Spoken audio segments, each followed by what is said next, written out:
जय माता दी दोस्तों, जानिए पुरुषोत्तम मास की कथा। तो आइए शुरू करते हैं। श्री कृष्ण भगवान द्वारिका में रानी सत्यभामा के साथ सिंहासन पर विराजमान थे।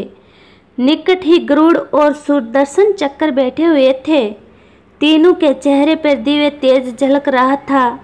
बातों ही बातों में रानी सत्यभामा ने श्री कृष्ण से पूछा कि हे प्रभु, आपने त्रेता युग में राम के रूप में अवतार लिया था। सीता आपकी पत्नी थी, क्या वे मुझसे भी ज़्यादा सुंदर थी?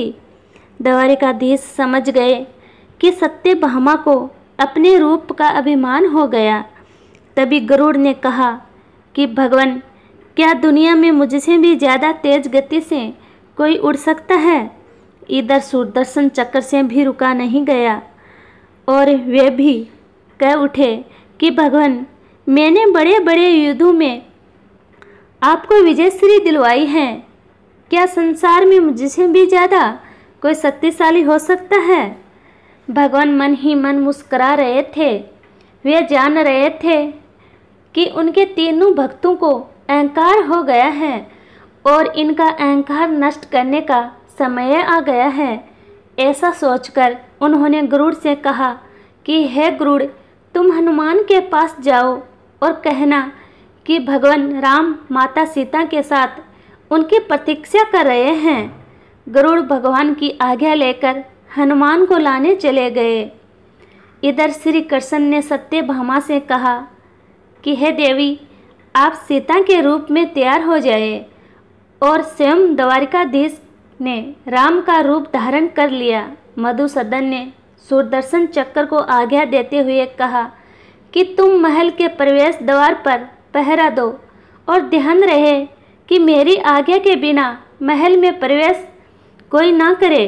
भगवान की आज्ञा पाकर चक्र महल के प्रवेश द्वार पर तैनात हो गए।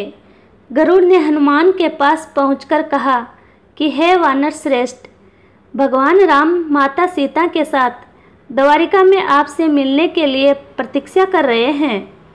मेरे साथ चलो, मैं आपको अपनी पीठ पर बैठाकर शीघ्र ही वहां ले चलूँगा।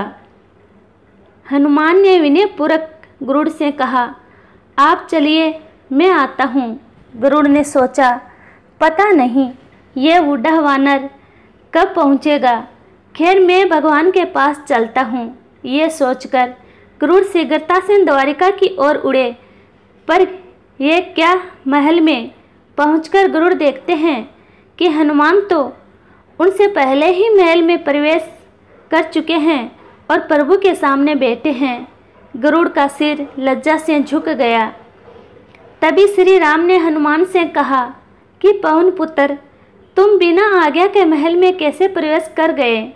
क्या तुम्हें किसी ने प्रवेश द्वार पर रोका नहीं? हनुमान ने हाथ जोड़ते हुए सिर झुकाकर अपने मुंह से सुदर्शन चक्र को निकालकर प्रभु के सामने रख दिया। हनुमान ने कहा कि प्रभु, आपसे मिलने से मुझे इस चक्र ने रोका था, इसलिए इसे मुंह में मैं रख के आपसे मिलने आ गया। मुझे क्षमा करे। भगवान मन ही मन मुस्कुराने लगे। हनुमान ने हाथ जोड़ते हुए श्री राम से प्रश्न किया, हे प्रभु, आज आपने माता सीता के स्थान पर किस दासी को इतना सम्मान दे दिया कि वह आपके साथ सिंहासन पर विराजमान हैं? अब रानी सत्यभामा का अहंकार भंग होने की बारी थी। उन्हें सुंदरता का अहंकार था जो पल भर में चूर हो गया। रानी सत्यभामा, सुदर्शन चक्र व गरुड़ जी तीनों का गर्व चूर चूर हो गया था। वे भगवान की लीला समझ रहे थे। तीनों की आंखों से आंसू बहने लगे और वे भगवान के चरणों में झुक गए। अद्भुत लीला है प्रभु की। अपने भक्तों के अहंकार को अपने भक्तों द्वारा ही दूर किए उन्होंने। जीवन में कभी भी अहंकार नहीं करना चाहिए। जरूरी नहीं है कि आज जो आपके पास है वह कल भी होगा। अपने अंदर जरा सा भी अगर अहंकार आने लगे तो स्वयं ठाकुर जी हमसे दूर हो जाते हैं। ठाकुर जी को निस्वार्थ भक्तों की ज़रूरत है। अहंकार की नहीं, जय पुरुषोत्तम भगवान की।